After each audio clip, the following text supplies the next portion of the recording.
অনেক তো খাওয়া হলো পেঁয়াজু আলুর চপ বেগুনি, একবার আমার এই পদ্ধতিতে আলুর পকোড়া বানিয়ে খেয়ে দেখুন। কথা দিচ্ছি বাড়ির সবাই খেয়ে অনেক প্রশংসা করবে।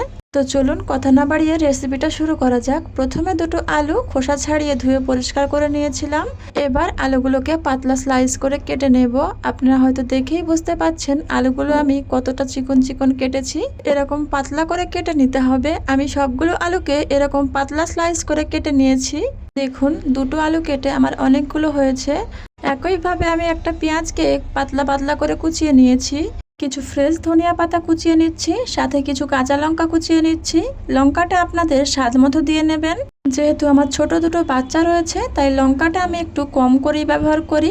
এবারে সবগুলো উপকরণ একসঙ্গে করে ওর মধ্যে দিয়ে দেবো 1 টেবিল চামচ করে বিট লবণ, জিরে, ধনে এবং হলুদের গুঁড়ো। হাত দিয়ে ভালো করে 2-3 মিনিট মতো চটকিয়ে নেব। এতে করে ওর মধ্যে থেকে এক্সট্রা পানি বেরিয়ে যাবে।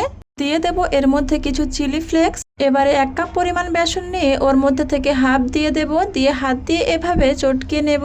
বেসনগুলোকে একেবারে দিয়ে দেব না, অল্প অল্প করে দিতে থাকবো আর হাত দিয়ে মাখাতে থাকবো। আপনারা দেখেই বুঝতে পাচ্ছেন ব্যাটারটা কতটা থিকনেসে থাকবে। দেখুন কি সুন্দর পারফেক্ট হয়েছে। এবার অল্প অল্প করে হাতের মধ্যে নিয়ে গরম তেলের মধ্যে দিয়ে দেব। সবগুলো পকোড়া আমি একে একে এইভাবে দিয়ে দেব। দুটো আলু থেকে আমার প্রায় 15-20টা এরকম পকোড়া হয়েছে। পকোড়াগুলোকে মিডিয়াম টু লো আছে একটু সময় ধরে লাল লাল করে ভেজে নিতে হবে। এতে করে পকোড়াগুলো অনেক ক্রিস্পি হবে। উল্টিয়ে পাল্টিয়ে লাল লাল করে ভেজে নিয়েছি। দেখুন পকোড়াগুলো আমার ভাজা হয়ে গেছে, তুলে নেব। একে একে এইভাবে সবগুলো পকোড়া আমি বানিয়ে নেব। দেখুন দেখতে কতটা লোভনীয় হয়েছে। দেখতে যতটা না সুন্দর হয়েছিল, খেতে আরও বেশি টেস্টি হয়েছিল। আপনারা প্লিজ বাড়িতে একবার ট্রাই করবেন। কথা দিচ্ছি সবাই খুব পছন্দ করবে। আজকের ভিডিও এই পর্যন্ত। আল্লাহ হাফেজ।